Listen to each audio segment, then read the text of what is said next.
What's going on, everyone? Welcome into the Fantasy Pros YouTube channel. Kyle Yates here. I've got Dan Harris with me today. This is like Freaky Friday. We roles reversed here. I'm the host. You're the analyst, I guess. What's going on here? No, you're the host for that. You have introduced the show, So but I'm done. I can leave. I can leave now. congratulations. You have fulfilled your hosting duties. You All are now right. the analyst. Yes. I'm gonna be our video. I call him my boss, but our video guy is gonna be pretty mad at me for spilling the beans. But this is legitimately you're in the host chair because apparently I mixed up the names when I set the schedule. But as always, I'm the host, man. You do the actual work. I like to host it. You've had a long day here, right? With you've got the whole new house thing going on. Is that what's going on? Yeah. My wife and I closed on our new home this morning. Signed my name 200 times, and that's not even an exaggeration. And so we get to move in this week. And then we did a podcast. You and I just finished talking to each other on the podcast that we just finished recording. And then Tags is apparently like MIA. You and I are doing all the work around here. He's in a bunker somewhere right in the primer or something like that. Who knows? Let me tell you about this primer just very quickly. And then we're going to get into an hour of your waiver wire questions. Don't worry. That primer is like, I mean, when the dude is in primer mode, you cannot get him out of primer mode. I mean, he didn't even comment on your Breaking Bears news today. Yates with Allen Robinson. Do you want to share that, by the way, what happened? Because I haven't even seen it. Apparently that's breaking news for you. You broke it on the podcast. Yeah, on the podcast, Allen Robinson apparently has deleted the all Bears stuff from his social media. There's been like contract negotiations. He's apparently not happy that he doesn't have a new contract extension, at least. So not good for me as a Bears fan. I'm tilting a little bit, but because Allen Robinson is one of the best, he's one of the best wide receivers in the game. So if we lose him and we get stuck with Mitchell Trubisky for another year, I might cry. Well, that's unfortunate, but whatever, man. We're going to rock. We're into fantasy football. Let's get going. Okay, Yates. So we're going to do a lot of Q&A here on this show, but first we're going to be talking about just generally, let's talk about, because people want to know, who should we be picking up from waivers? Now, we did a podcast on it, but obviously some stuff broke after that podcast, the whole James Conner, Benny Snell issue. Corey Davis is alive and well and ready to rock and roll. So why don't we get started, Yates, with who is your number one waiver wire pickup of the week? Yeah, of course. Robbie Anderson is going to be my number one here. And this is primarily based off the fact that I was recommending Robbie Anderson as a late round flyer in your drafts to begin with, because I saw that he could carve out this role in this Panthers offense that is supposed to be throwing the ball a ton this year. So we saw that happen already on Sunday, and he broke out in a big way. So if you have not picked up Robbie Anderson, if he's on your waiver wire, if you didn't end up drafting him, he's someone that you should be targeting because he can be a consistent flex option for you that brings that huge blow up potential, that big play potential that we saw on Sunday with a 75-yard touchdown. So 8 or 9 targets in this game. I can't remember off the top of my head. All of them, all three Panthers wide receivers were right next to each other there. So significantly targeted and has a role in this offense. So I had him as a top 35 wide receiver in season-long rankings to begin with. So he absolutely is my number one pickup. All right. So let's say here you're a relatively wide receiver needy team. Okay. So you're, I don't know, you're wide receiver 3 at the very least, somebody you're not really confident. How much of your first of all, your number one waiver priority, you're burning it on Robbie Anderson? If I'm super wide, it depends, right? Because if you're super wide receiver needy, then yeah. And you have some solid running back options. If you're good on wide receiver, but you desperately need a running back, then you can look elsewhere, right? We can look at some of these other options that I'm sure we'll talk about. But so it all comes down to your team needs. But if I do need a wide receiver, let's say that Devontae Parker, Kenny Golladay, maybe even Mike Evans, these guys that came into either their Sunday matchups with huge injury question marks and didn't perform up to like Mike Evans or Kenny Golladay and Devontae Parker, who are now potentially going to miss next week too. Right. That would be a place where I would say, yes, Robbie Anderson with the number one waiver priority. All right. So for me, I mean, I think it's fine. I'm not a guy who desperately tries to hold on to my number one waiver priority, because in the end, you hold on to it for the entire season, waiting for that perfect spot to use it. And then the season's over and you're out of it. And that number one waiver priority looks pretty good to you, but it doesn't really matter. For me, look, the wide receiver, Robbie Anderson, he's frankly not even my number one wide receiver pickup, but they're not my number one pickup. For me, it's Malcolm Brown. And look, this is very close to me with Malcolm Brown, Nyheim Hines, Paris Campbell, and now Benny Snell Jr. But I will get to why Malcolm Brown is my number one. And that's because I think that ideally Sean McVay wants this to be a three-headed committee. We talked about how he wants to model it off of Kyle Shanahan, of course. And frankly, Malcolm Brown coming into the season was the guy that fantasy managers should not have been targeting in it. Cam Akers is certainly the longer-term answer. Darrell Henderson got injured. That bumped him back a little bit. Malcolm Brown was more of an afterthought. It was clear that the team did not really want to focus on him. But you watched that game and you saw right from the get-go, Malcolm Brown was the most talented running back in the backfield for the Rams. He looked good. It wasn't just the numbers, 18 for 79 and 2 touchdowns. He looked far better than Akers. Now, look, there have been no preseason games. Akers is a rookie. It's okay if you think, well, he's going to take a little time. And is there a chance that Malcolm Brown is somebody who's not really going to provide all that much value because he's going to fumble next week and then Akers is going to, be the lead guy, or it's just going to be a three-headed committee? Yes, that's absolutely possible. And again, he had the huge week one last year too, with 2 touchdowns. But in the end, if he runs off another game like he does right in week one, if he does this again next week, then he's a guy who could run with that backfield. And that has higher potential for me than Nyheim Hines or Benny Snell. So where do you have Brown in your waiver wire list total? Yeah, so I have him at number 3, but he is my number 1 running back.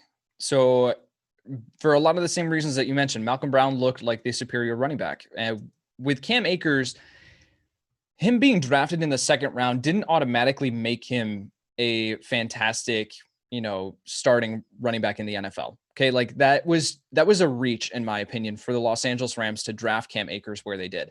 Now, Cam Akers is more of an athlete than he is an actual NFL running back at this point in his career. He has all the potential in the world to turn into one of the league's elite options. However, this is a guy that when watching his tape at Florida State, and again, like I'll just point out that dynasty was my main focus going into before taking this job. I was all about dynasty, right? That's all that I talked about. And so I watched over 500 games of film on this incoming 2020 draft class. I watched a ton of Cam Akers film. Poor decision-making in between the tackles, poor vision, but excellent in space. And so as a pass catching back, I thought that was how they were going to utilize him. So all that to say, Cam Akers is 2.8 yards per carry. That's disappointing, but it's not totally surprising to me. And especially with Malcolm Brown asserting himself as the number 1 option, he looked fantastic. He looked like the superior running back. I think he is absolutely going to take the reins on this backfield moving forward. So let's just put this into perspective and context. If you had Le'Veon Bell or a Mark Ingram, who we just finished talking about, he disappointed in a major way, or a James Conner, who we don't know his outlook. We don't know what this backfield looks like now. If you have one of those options, I think James Conner, you can look at Benny Snell as more of that insurance, but an excellent fill-in is Malcolm Brown, because you can roll him out as an RB2, RB3 in place of a Le'Veon Bell or a Mark Ingram that you don't feel confident starting next week. And you're suddenly looking for a running back option. Malcolm Brown is going to get the goal line work. He's going to get the majority of the carries moving forward. So this is what's interesting, is that Brown is my number 1 pickup for the week, but I'm probably even less excited about him than you are. And I think maybe that speaks to how we view this week's waiver wire. I think there are a lot of guys who can help your fantasy team. I think Malcolm Brown. I certainly think Nyheim Hines, particularly in PPR leagues, but certainly in half PPR leagues. I think Benny Snell. We're going to talk about him in a minute because his role going forward might be dependent on James Conner. Not entirely, though. Who knows how that's going to go in. I love Paris Campbell. I think Robbie Anderson is a guy who can help you. Mike Williams is another guy who could help you. But, Brown is not a guy he'd probably be a guy who I might feel like I could start next week. But I don't know. I'm not going to feel all that confident in him. Now, you said that Robbie Anderson was your number 1. And I think you said Malcolm Brown was your number 3, right? Is that for overall? Does that mean Paris Campbell, number 2? No, Mike Williams. Mike Williams over Paris Campbell. Okay, talk me through Mike Williams then. Yeah, so Mike Williams, the concern with him was always just how is Tyrod Taylor going to utilize him in this offense? And when watching Tyrod Taylor in previous seasons, he had a tendency to keep the ball towards the line of scrimmage, which made me very hesitant to go in on Mike Williams this year, as not even taking into account the fact that he was supposed to miss all of September. I have no idea how he played last week's game, right? It was just out of left field. He's suddenly playing and he's good to go.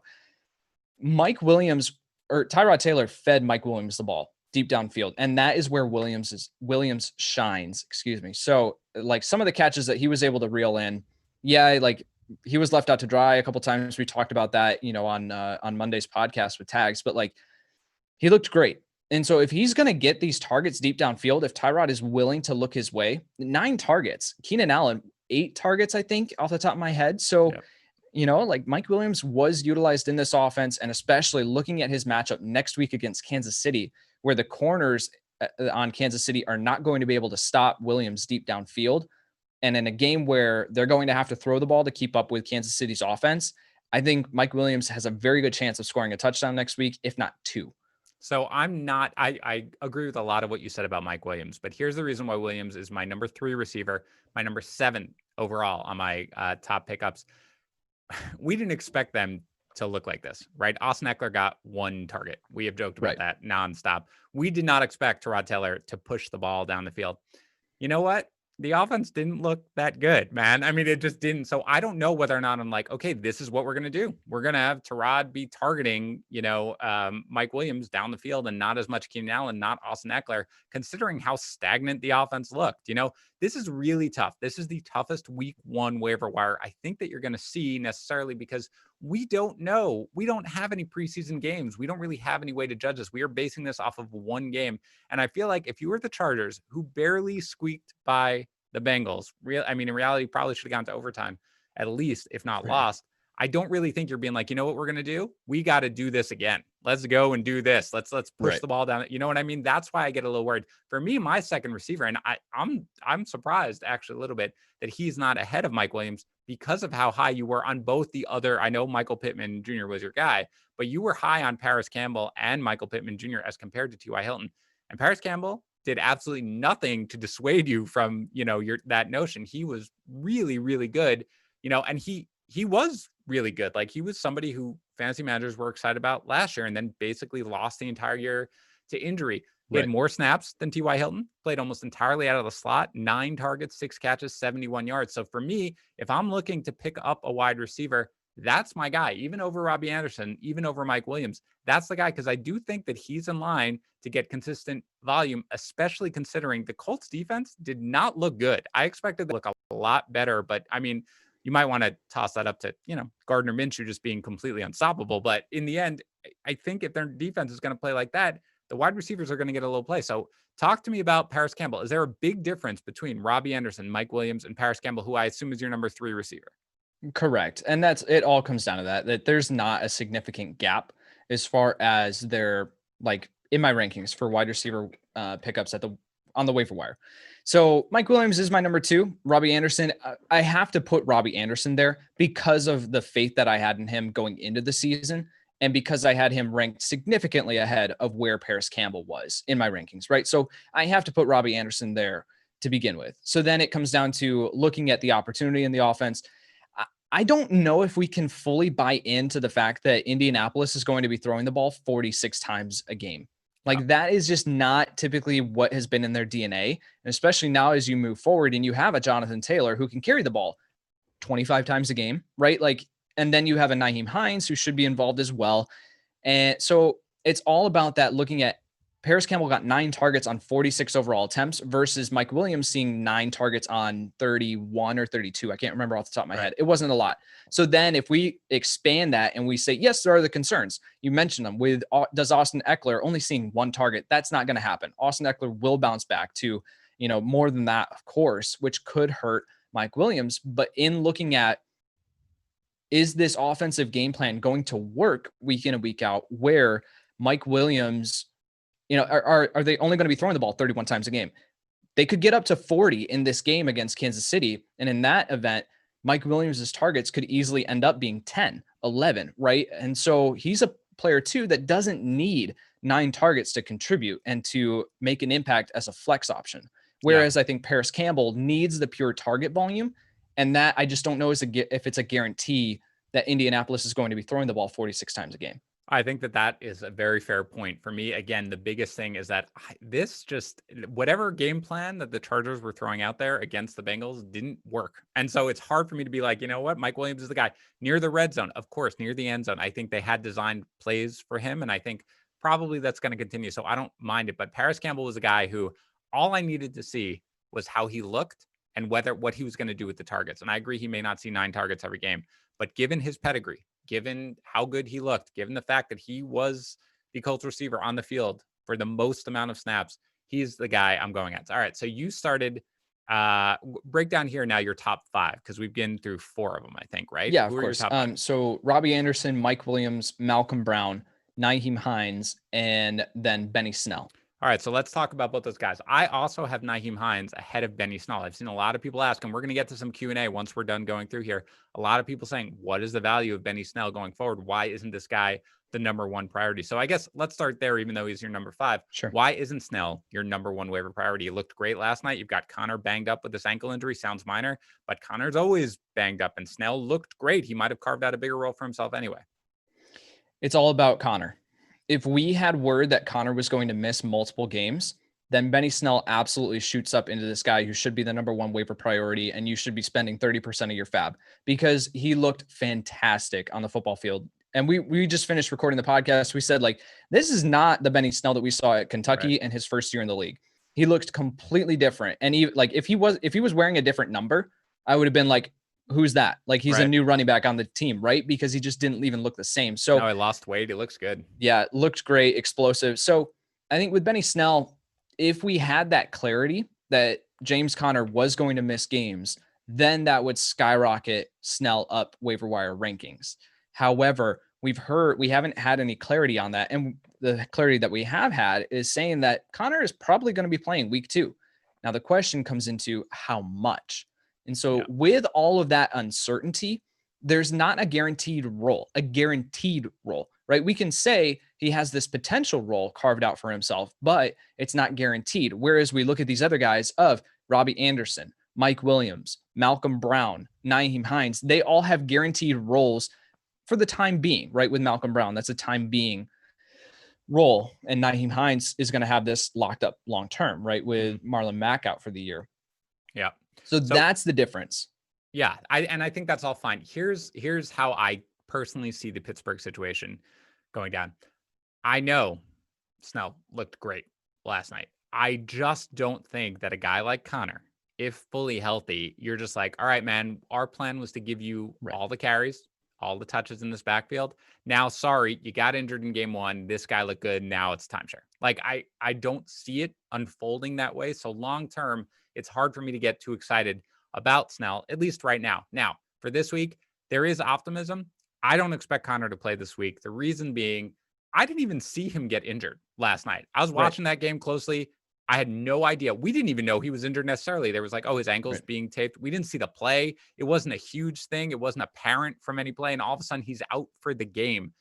If it is something like that, I just can't see them being like, okay, you're fine. You'll go in next week. My guess is they'll give him another week to kind of get better. Now, it's not a great matchup against Denver necessarily, but for me, my guess is that he's not going to play. And so I'd be a little more excited about Snell if you need somebody for just 1 week. Long term, though, however, I do like a guy like Hines a little more, because I think Hines' role is pretty much locked in this offense now. Marlon Mack is out. Forget about the early touchdown, the goal line carries. The fact that he was getting that, the 4th and 1. It's going to be Taylor again. I said on the podcast that I think this was them, the Colts, trying to ease him into the role, Jonathan Taylor, and being like, okay, just sit back. It's fine. We've got the 2 running backs. We're going to win this game handily. Oops. So I think that that's really what it was. Now, though, Hines is going to go into the Tariq Cohen role, right? But he got 8 targets. Phillip Rivers lives to target his running backs. I think he's going to get more work than I even otherwise would have expected. So he's a guy who I think in half PPR and PPR formats can have weekly value as a flex. And so that's why he comes in a little higher than Snell for me. What do you think of Hines' role going forward for the rest of the season? It's locked and loaded as the pass catching back, right? Like Jonathan Taylor, for everything that he does well, he's always had this criticism. And I mean, I don't know why that Wisconsin didn't utilize him as the pass catching down back. I mean, 6 targets, 6 receptions on Sunday. Like, he is a fine and competent pass catcher. But when you have a guy like Nyheim Hines on the roster, you utilize him. You utilize him in that fashion. And so I think that you're going to see Jonathan Taylor as the 1-2 down, punch. And then you will have Nyheim Hines, coming in as the 3rd down back. So he has that role locked up. And when you do have a player like Phillip Rivers who targets that position, then you can roll him out as a weekly flex option with upside, right? We saw him score 2 touchdowns out of nowhere. No one was calling that. And Right. so for him to be able to do that, he comes with that upside week in and week out. Yeah, no, I like him. I don't think there's really a way that he's going to be an absolute superstar, but I do think that if you're struggling at running back, you need a guy, again, particularly in PPR formats, but certainly in half PPR formats, he's a guy who you can add pretty easily. Now, number 5 on my list is actually Joshua Kelly. He is a guy who we both liked coming in. You've got Jackson dealing with his quad injury. Again, I haven't heard the severity of that, but I don't really think it matters. I think Kelly is the Doesn't guy. matter. Right. He's 12 carries, 60 yards and the touchdown and looked good doing it. Now, Austin Eckler, I know people, he didn't get the targets. He got 20 touches. It's hard to get that concerned about Eckler. And I do think he'll be more involved in the passing game. But if Kelly's going to run the way he is, we have seen the running back tandem work well with Eckler and Melvin Gordon. And maybe the roles shift a little bit in that Eckler is going to get more of the load because he's the quote unquote primary back and Kelly is a rookie. But I do think that Kelly is a guy who fantasy managers can add and feel relatively confident. You want him on your roster because he is a super high-end handcuff at the very least. But I do think it's pretty clear that he is the guy if something happens to Eckler. And I think in a pinch, in deeper leagues, you might be able to get away starting him with him as a flex. So I don't know where you have Kelly overall in your top 10 waiver wire rankings. Yeah, we talked about this on the podcast that it all depends on what you need at the running back position outside of Malcolm Brown and Nyheim Hines. I'm not willing to rank Josh Kelly above them. But then you look at after that, you're looking at options like Adrian Peterson, Josh Kelly, looking at someone like maybe who else? Peyton Barber, Frank Gore, like, no, thank you. So it really comes down to these top 4 options, right? Where you're looking at, or top 5, excuse me, with Benny Snell thrown in there now as well. So when we were talking about on the podcast that it all depends on what you need at the running back position and where you are from a fab standpoint and what you're willing to spend. If you are in need of a running back to fill in and to step into your lineup right away, I think Adrian Peterson is a safer play right now because he's going to have his guaranteed touches and he looked great on Sunday. This Bears defense is a solid unit. It was rusty for sure on Sunday, but yeah, it's still a stout unit with guys like Akeem Hicks in the middle and Eddie Goldman being out certainly hurts that. But anyway, Adrian Peterson got the majority of the work on the ground. The snaps were pretty even. So I still expect that it's a messy backfield. So, the expectations need to be managed here, but Adrian Peterson comes with a safe floor. Josh Kelly, I don't know if you should necessarily pick him up with the intention to start him next week, right? I think you can with this matchup where it's going to be a high scoring game and he gets the goal line work. So he could fall into the end zone and you'll be fine. But Adrian Peterson is a safer play. Whereas Josh Kelly is the one that I would target if I needed an upside stash on my bench, right? If I can afford to just add a running back, I'm dropping, someone like, let's say I've for some reason rostered Frank Gore, like drop Frank Gore. I don't want any Jets running back on my roster, right? So drop Frank Gore and pick up Josh Kelly and keep him on your bench just to stash him for a little bit. Yeah, I don't want Frank Gore either. Don't do it. Not a good move. I don't want Adrian Peterson either, as we joked about sort of yesterday. Look, good matchups coming up. Green Bay and Arizona. He got a ton of work. And again, DeAndre Swift essentially gave the game away by dropping that catch. But again, remember that Swift was coming back. And this is the point I made yesterday in the podcast. Swift had missed so much practice time. He's the guy who they're going to want to be involved. Short term, I think that's fair. I think if you want a guy like AP, again, who's just going to give you those touches, I think that's fine to add. But he's, again, not a guy who I really want to go. Before we finish up here on our final couple of guys that are on our waiver wire list, and then we're going to get into your questions. I do want to remind people you're watching our YouTube channel. I hope you are subscribed, youtube.com/fantasypros. If not, just click the subscribe button. We have live streams up the wazoo all week. We've got this one that comes on Tuesdays. We've got Yates' start sit on Thursdays. We've got 2 on Sunday mornings from 11 a.m. to 12 p.m. Eastern. We've got Tags giving you start sit from 12 right up until game time. We've got Yates, the man of the hour, doing his start sit. I'm also, by the way, doing a 10 a.m. to 11 a.m. Instagram live. So go follow us on Instagram at FantasyPros. So make sure you're subscribed so you don't miss any of that. All right, Yates. So why don't you just finish out here? Who's the rest of your top 10 waiver wire pickups this week? Yeah, for sure. So Adrian Peterson at 7 with Paris Campbell at 6. We talked about him earlier, but again, the gap between these guys is not anything significant, right? So then Adrian Peterson at 7, Josh Kelly at 8. I'll go with Gardner Minshew at 9, just because, again, we said on the podcast, like Minshew is probably the quarterback that needs to be picked up and rostered everywhere. But I wanted to see how the Tennessee defense looked last night, right? Because we recorded before the Monday night game. So Right.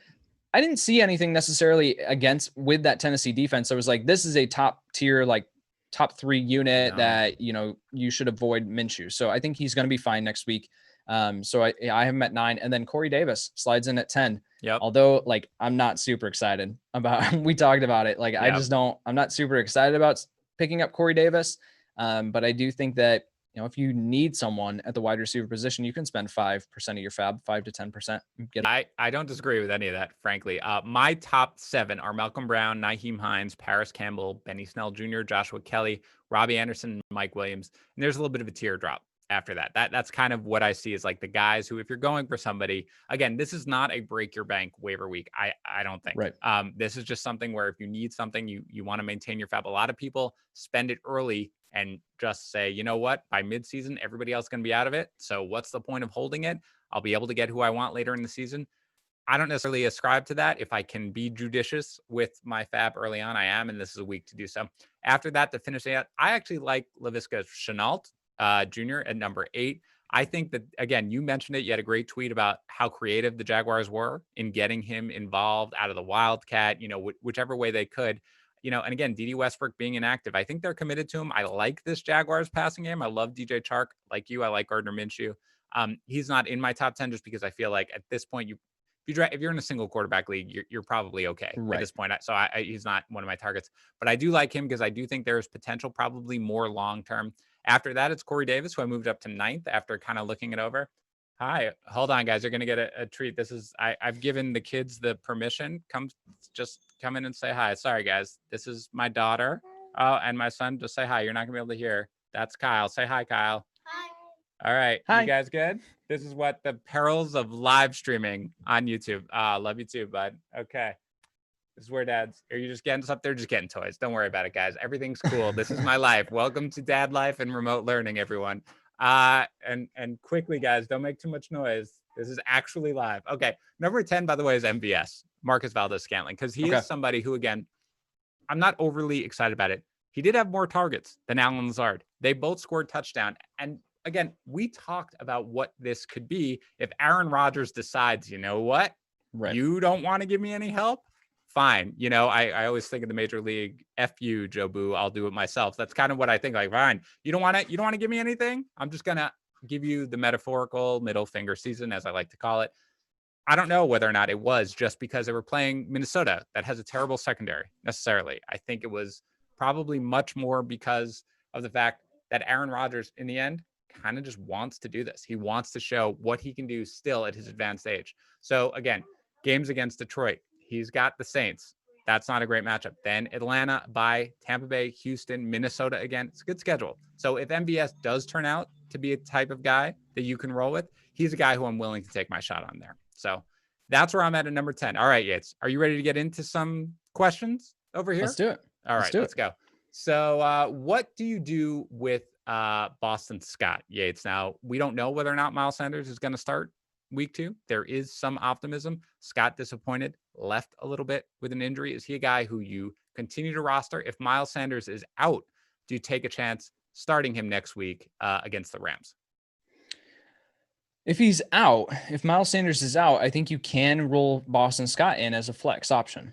The thing we have to keep in mind with Boston Scott is that he did leave this game and come back in, right? He was evaluated for an injury and he did come back in later on, which is going to hurt, right? If you're not on the field, you're not going to get the ball. So that can hurt his overall like numbers and the box score scouting that we do. Outside of that, like I expect this Eagles offense to sit down and go, hey, this didn't work. Whatever we tried on Sunday, it did not work, right? Carson Wentz holding onto the ball way too long. I expect them to fix this moving forward and get the ball out of his hands pretty quick, especially if we do see that the offensive line is going to be the same unit that they rolled out on Sunday, right? Which they better hope is not the case. So that means more targets for Zach Ertz, more targets for potentially even Dallas Goedert, Boston Scott out of the backfield as well. So he's someone that you can roll in as a flex, but I don't think that he has the boom potential that many people were hoping for, right? We talked about it. Like I had him at RB30 in my rankings. That was just kind of where I was like, He's an RB3 at best. I really didn't see the huge blow up potential in this matchup. Of course, didn't expect him to put up the type of numbers that he did and disappoint as much. But yeah, he's someone that you can roll out as a flex next week. Yeah, I'm not dropping him, even if Miles Sanders plays. Again, he was a guy who I was targeting in drafts because I think he can have value regardless. I mean, against the Rams and Aaron Donald, I fear for Carson Wentz. I hope they have sort of a plan of saying like, oh my God, get the ball out immediately. And that's where Boston Scott can get there if Miles Sanders doesn't play. So you're not dropping him. If Miles Sanders is out, I'll probably have him as a flex play in half PPR leagues at least. Next question. I know your answer about Robbie Anderson because I asked, but how about Dallas Goedert? He's a guy who's available on a lot of waiver wires still, even though I told everybody, wait to draft on tight end and make your second tight end Dallas Goedert if he is available. And if you don't have a rock solid tight end, do you think he's worth your number one waiver priority? I really do not like rolling the dice with starting a tight end 2 on an actual NFL roster. Even though he is involved in the offense, like there's just no guarantee. We saw Zach Ertz. I don't know where Zach Ertz was in this game. Like the roles flipped, and that's not normal. I do not expect that moving forward. Zach Ertz is going to get back to getting the ball. It's not like Howie Roseman came down from, the top tier of the stadium and said to Carson Wentz, hey, don't throw the ball to your best friend here, right? Like this whole offense was just out of sync all game long. So I expect Ertz to get back on track, which means that Goddard is kind of relegated back to this touchdown or bust, type of play that if he scores, you're going to be super happy that you started him. If he doesn't, then you're looking at max 4 or 5 targets. And that's just not a place that I am super comfortable being. So Robbie Anderson would be the play that I would be going after here if I did have the number one waiver priority, because I do think that you can get a type of player like a Goddard later on that's a touchdown or bust option, if that makes sense. Yeah, I'm torn a little bit on this. First of all, the whole Eagles game was weird. Suddenly Deshaun Jackson's playing like half the snaps only. Didn't really understand what he was going in and out of the lineup. He was in and out getting checked. He says it was an injury. Who knows, whatever it is. But regardless, he wasn't playing all that much. They had no time to throw. Zach Ertz had a horrific drop at the end of the game. I don't really know. Goddard's a guy who's probably going to be ranked as a roughly fringe tight end 1 most weeks. I do think, frankly, that he is one of the rare tight end handcuffs where, God, if something happens to Zach Ertz, top 5. So he is a guy who I'd want to add. Number one waiver priority, I'm okay with it. I'm not saying like, yes, you definitely should or no, you should, but it is something where I'd be like, okay, maybe that's fine. So I'm okay with it. But unless, I really am struggling at tight end, I probably would hold on to it. See if he clears, see if I can pick him up elsewhere. We talked a lot on this podcast that we just recorded an hour ago with Brandon Funston about Mark Ingram. He's a guy who's moving down our rankings. Is he droppable? And is he droppable? I mean, the level of people listed in this question are like Chase Edmonds or something like that, like a high-end backup who actually had 9 touches in week 1, surprisingly. But is Mark Ingram droppable at this point for a guy like that, or are you just still holding and hoping things get better? You got to hold and you got to hope, that things get better, that this was just a weird week for him and that things bounce back. I mean, it's very difficult to try to give people hope for starting Mark Ingram. I have Mark Ingram in a couple of leagues too, and I was super disappointed. And I myself do not know what to do moving forward with Mark Ingram, but I can't put him in my starting lineup. However, you do not drop the arguably RB1 for the arguably the best offense in the NFL right now. You cannot drop him no matter what. So because the upside of what would happen if something were to happen to J.K. Dobbins, then Mark Ingram shoots up to this guy that we saw last year. He's going to get the majority of the touches. Like, I think we just need to press, pause here to just like take a deep breath and let's see what happens next week before we make any rash decisions about dropping Mark Ingram for someone like Chase Edmonds, who's a backup running back. Yeah, I'm definitely not doing that move for sure. I'm not dropping Mark Ingram. There's just no way. I mean, again, it's 1 week, guys, in a game that Mark Ingram didn't look great, but the Ravens had under control the entire game. When your running back is up there in age 30, 31, he's not somebody here like, let me give meaningless touches to at this point. You're going to save him for something that's closer. So I do think that Ingram is going to bounce back. It's obviously he is somebody who has fallen a little bit in my rest of season rankings, but he's not somebody that I'm going to be dropping at all anytime soon. Is AJ Green somebody who you would consider dropping? Why? Apparently this person didn't like him. No. AJ Green did more than what I was anticipating, and I had AJ Green as like a wide receiver 3 for the week. So that was a positive game for AJ Green. That's really right. the point. I want to make it clear for the people asking. That was a good game for AJ Green. It's not a good matchup against the No. Chargers. That's a terrible matchup for wide receivers, which is why we talked about it. I was not that excited about AJ Green or Tyler Boyd coming into the game because it's a terrible matchup. So there are multiple questions about AJ Green, and people, it might be that Tags had him as like his wide receiver 3 on the year. So people are jumping up. It's just a terrible matchup. AJ Green got out of that game healthy. I mean, the thing that you need to lean on is that he had 9 targets. Right. Like, lean on that. Do not drop a person who just got 9 targets in a game, who has the talent level of AJ Green and who hasn't played football for a year and a half. Like, he's going to take a little bit to get back into game shape, right? So, like, lean on the fact that he had 9 targets in a bad matchup. Wait until what he does. Wait to see what he does Thursday night against Cleveland. I think he could go off. Yeah, exactly. It's a positive. Week 1 is positive right. for AJ Green. Don't be negative about it. So for like the 18 questions I've seen about AJ Green, don't worry about it. He's fine. How do you feel about Darius Slayton? We talked about him on the podcast. Somebody's asking, is he a wide receiver 2 going forward this year? I don't think I can put him in the territory of a wide receiver 2 because we don't know what the offense is going to look like when you have someone like Golden Tate back in it. This is what we talked about on the podcast, saying that the whole reason why I was down on these Giants receivers going into the year was that when you look at it from an objective standpoint, like they are all going to be pretty even as far as a target share. Can one of them absolutely step forward and be the guy that you can rely on as a wide receiver 2 and get 8-9 targets per game? Sure, absolutely. But I think it's going to take an injury for that to happen. And what did we see in week 1? We saw Golden Tate sit out, which means that you have, I don't even remember who they had, Damian Ratley as their wide receiver 3 on the field at some CJ Board. Like, they're not going to occupy any sort of the target share that a Golden Tate would. So Darius Slayton was able to I'm not discounting what Darius Slayton did on the field. He looked great. He looked great last year, but it's looking at it from an objective standpoint and saying that when you have all these weapons healthy and on the field at the same time, I don't know if Slayton's going to get the workload to be a consistent wide receiver 2. He has to do it on the back of a touchdown every single game. And we just can't project that or predict that. If James Robinson, a guy who, again, we talked about as a riser on this recent podcast, if he is available, because he is not universally owned coming into this week, where would he rank on your waiver wire list? Is he number 1 or is he behind any of the other running backs? Where would he rank on your waiver wire preference? It's actually a really good question. I think he would. I didn't come up with it. I'll be honest. It's our reader's guide. I think he would slide in potentially as the number 1 running back because he has a guaranteed workload for the remainder of the season. Like Malcolm Brown comes with the question mark. So what happens with Cam Akers down the road? Nyheim Hines, of course, but he's not going to see the type of workload from a carry perspective that James Robinson will.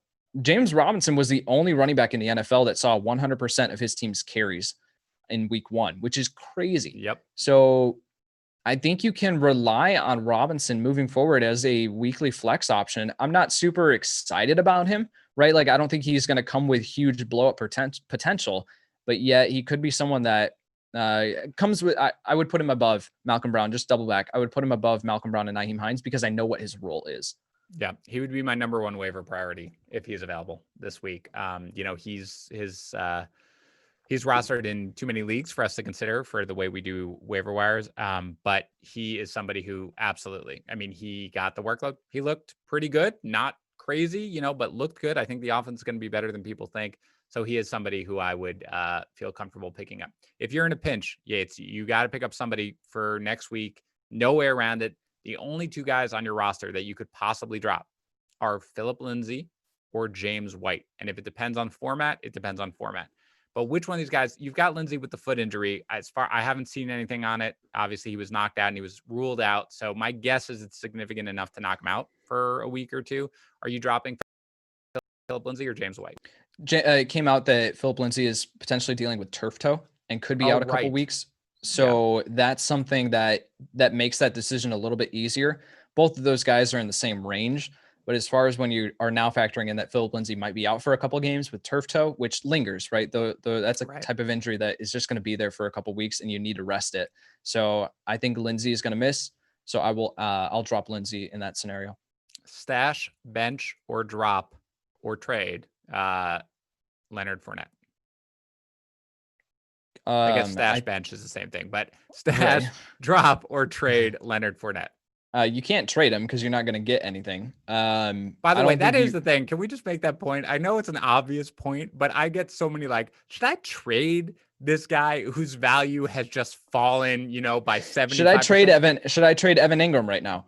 If you want a bag of peanuts, never do that. Just don't do that. No, it makes absolutely no sense to do that unless somebody is particularly excited about a player. Like if somebody's like, you know what? I think Le'Veon Bell's injury is fine. I think he's going to be back in a week. I'm willing to give you the and they are the biggest Jets fan in the world. And that is me, to be clear. If you're in the thing, do wide receiver, RB1 value for no. But if you're in something like that, fine. But other than that, no, you can't trade Leonard Fournette unless somebody's crazy. So are you dropping him or are you stashing him? I think you have to stash him. And I think if there was a week, now we have clarity, right? This was the thing with Leonard Fournette was when he was added to the Buccaneers, it was, okay, what is his role in this offense? Ronald Jones looked great. Even against a tough defense, he looked like the part of a RB1 on a NFL roster. So Leonard Fournette is not going to suddenly take this job away from him. However, here's the thing. Here's the way that you can be smart and get ahead of your league. This next week, Tampa Bay goes up against Carolina, who just surrendered 3 rushing touchdowns to Josh Jacobs. There's a very good chance that Ronald Jones scores 2 rushing touchdowns and Leonard Fournette gets a goal line carry and plunges one in. That's the moment that you say, I'm going to trade Leonard Fournette because his value is higher, right? Don't trade him when he went 5 for 5, right? And averaged 1 yard per carry because you're not going to get anything. Trade him when he goes 7 for 35 and 1. Right? At that point, you might have someone who's willing to buy in and then you can sell high. So at that point, that's where you look to trade Leonard Fournette. In the meantime, you just have to stash him because there is a potential that he could carve out this role. And I don't know if I'd be willing to drop him for any of these other guys that are on the waiver wire right now. So given his contract, he didn't sign there to be a bench player and they didn't sign him to be a bench player. Like they expected him to have a big role. Now I said, our rapid reaction, that's what we do usually when there's a big signing like that. We all get together very quickly. We spit out our rapid reaction. Was that Fournette is the guy long-term, but I would not expect him to contribute all that much very early. It's very difficult. You occasionally get the Kenyon Drake signing or trading to the Cardinals, has a terrible matchup against the 49ers 2 days later and somehow rips off a giant game. It happens once in a while, but for the most part, no, you can't trade a guy right before the season starts and just throw him in and be like, hey, you're a guy.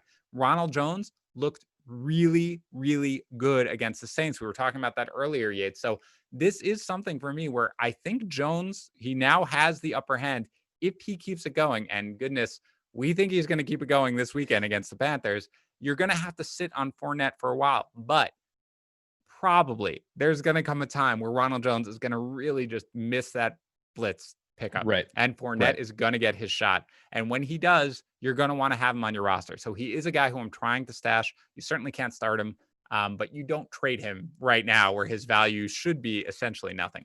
I'm getting a lot of questions. And again, maybe it's the Bengals wide receivers. Everybody expected Joe Burrow to just light it up against the Chargers, but people are worried. So there have been a couple of questions on Tyler Boyd, and it's of differing varieties. So let's start here. Would you drop Tyler Boyd to pick up Paris Campbell in standard scoring? No, I want Tyler Boyd still. Yeah, of course. How about do you trade Deontay Johnson for Tyler Boyd in full PPR? So you own Johnson. You want to roster Boyd. Do you make that switch in full PPR? In full PPR? Full PPR. Oh man, that's like super close. Those guys are really like essentially probably back to back in my rankings. If that's the case, then I'm just going to hold tight to who I have because there's not really like a benefit to making that trade. So I'll just hold on to who I have. I really like Deontay Johnson long term. So that's the exact right answer, which is, look, if you were basically, if I was drafting today, which one would I have higher? My guess is I'd have Tyler Boyd a spot higher or something like that in full PPR.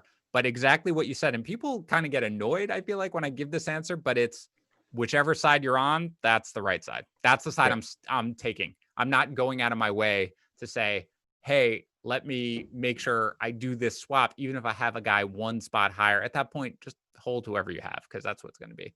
This is obviously Tariq Cohen, a little bit of a disappointment here in week 1. Would you hold Tariq Cohen? Or if you have to, this is your only guy, I guess, the worst guy on your roster, would you drop him for somebody like Joshua Kelly? I'm gonna let the format dictate that. If it's a standard format, I might consider it. Okay. If it's any sort of PPR, if it's half PPR or full PPR, I'm holding on to Tariq Cohen. Okay. Yeah, no, I think that's right. I don't know what I would do instead. I want to roster Tariq Cohen. I really do, I because do too. I really don't want to have to drop him. Like, if that's the worst guy, I might just hold Cohen, in that situation, even in standard. But it is something where I'm not really all that discouraged about Cohen. It was Right. a weird game, a really weird It game. was a super weird It game. was super weird. And now, obviously, who knows? Allen Robinson hates the Bears. Maybe he'll never play again. And then Tariq Cohen becomes super good. Stop. Sorry. Okay. Are you dropping for any of the running backs that we listed on your waiver wire list? Are you willing to drop Alexander Madison? No. You're holding Maybe. Madison above all. Okay.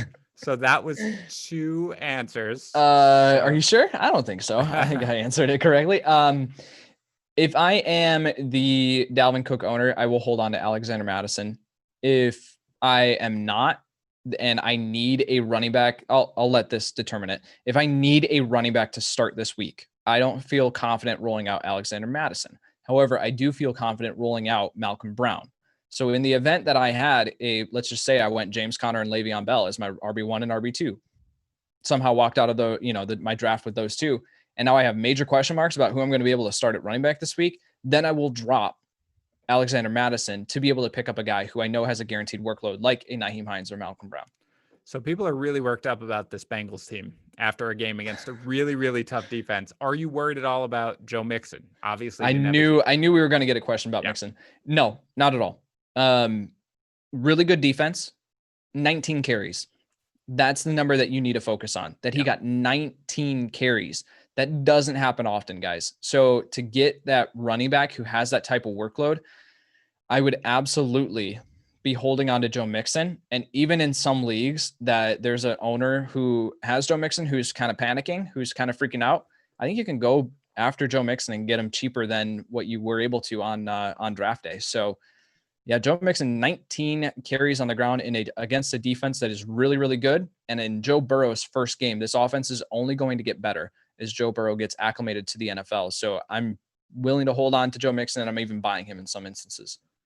Yates, we have 6,500 people viewing this right now. There we go. Which is pretty awesome. Thank you, guys. Honestly, we do a lot of these videos, we do a lot of these live streams. We really love interacting with all you guys. We've got a ton of questions. We're trying to get through as many as we can. So a huge thank you guys for taking time out of your day to jump in here and watch this. If you are not subscribed yet to the channel, there's a little subscribe button right below. Just very quickly click it. And you'll be notified. Also, the little bell, the little notification button, you'll be notified every time we go live, every time we post a new video. And again, we're recording our podcast, so you can watch them on here, and we're doing videos each and every week. And again, we've got, if you want, that our news apps, all of our apps, my playbook, all that can be found at fantasypros.com/apps. Yates, a special one for you. T.Y. Hilton or Paris Campbell going forward?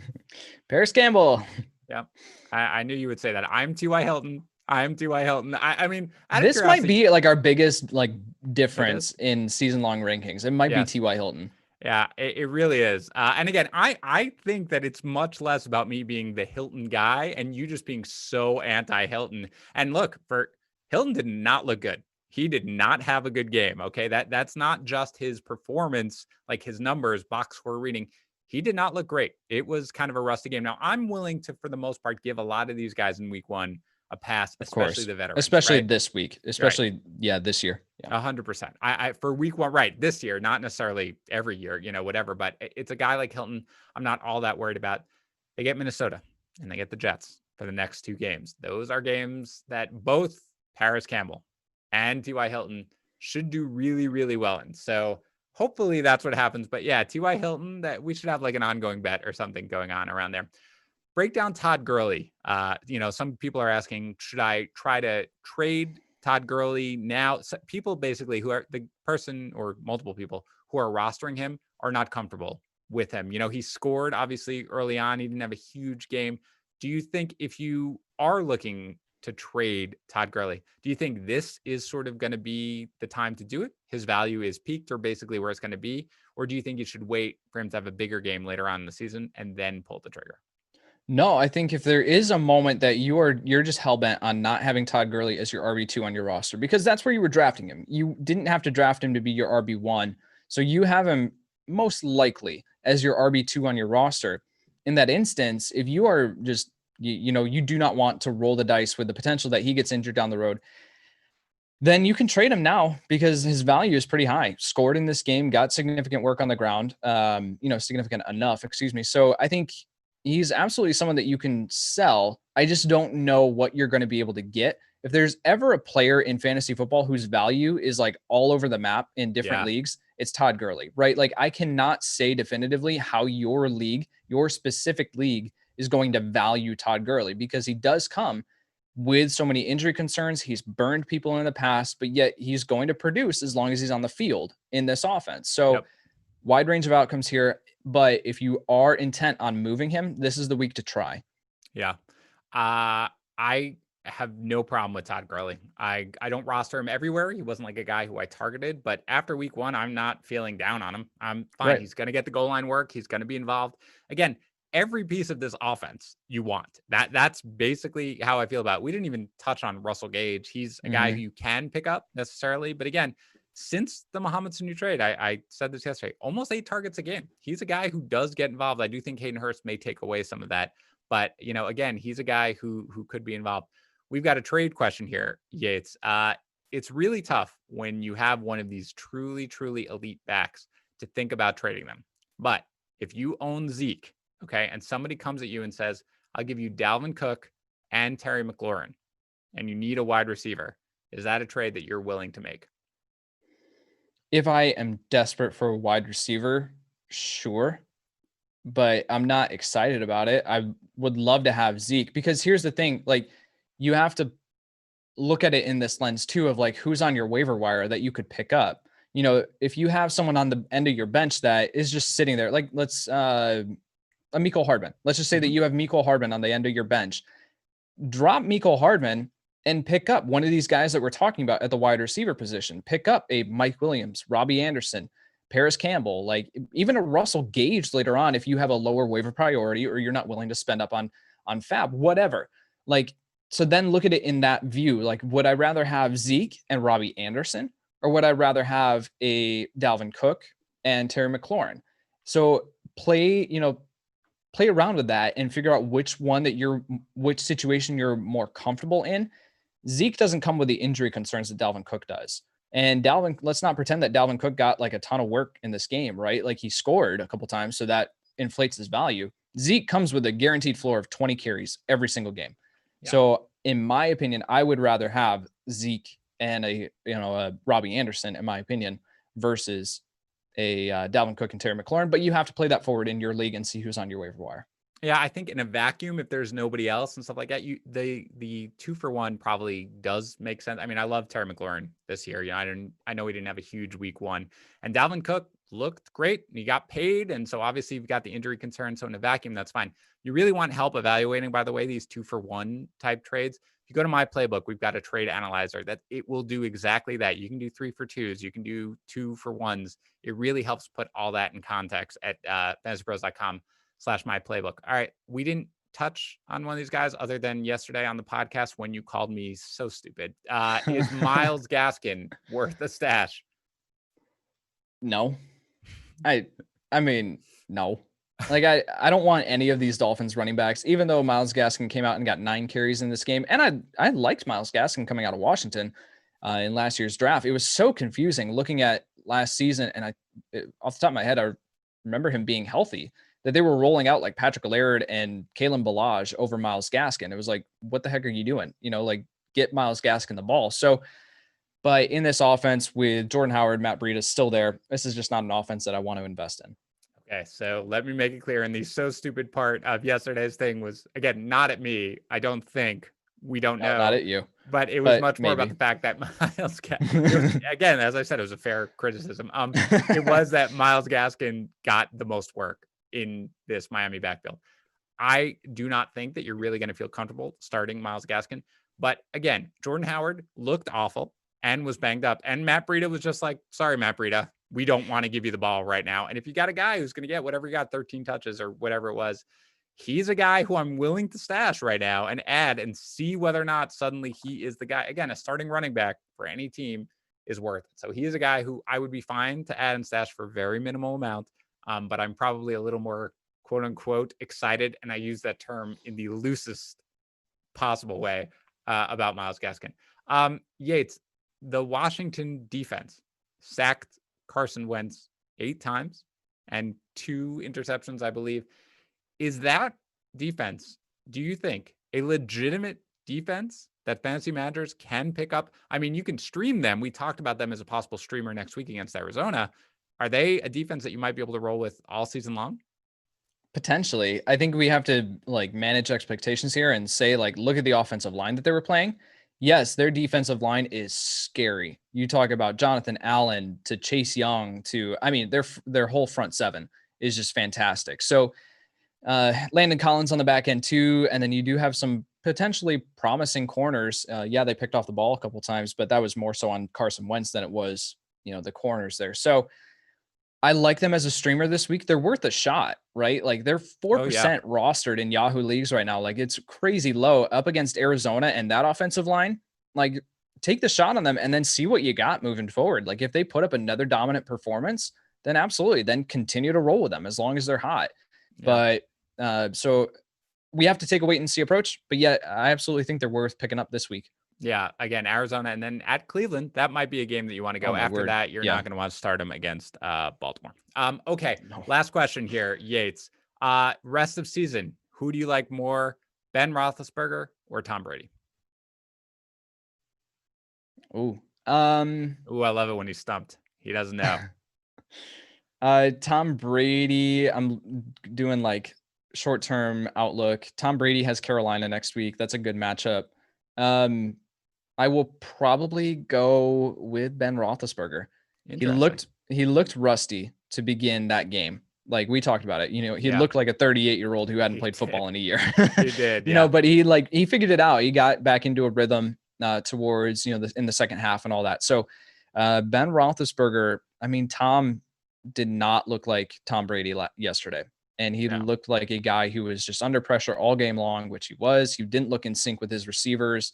So I'm willing to go with Ben Roethlisberger, but that's close. Yeah, it's close. I do favor Tom Brady in that. Again, Brady looked horrific and still had a rushing touchdown and 2 passing touchdowns. And that's with the fact that Mike Evans was barely involved, at the beginning. And again, against a tough defense. So I do think that Brady is probably going to have more long-term value. But yeah, I was very encouraged as somebody who waited in 2 quarterback leagues. And if I didn't get Gardner Minshew, I got Ben Roethlisberger.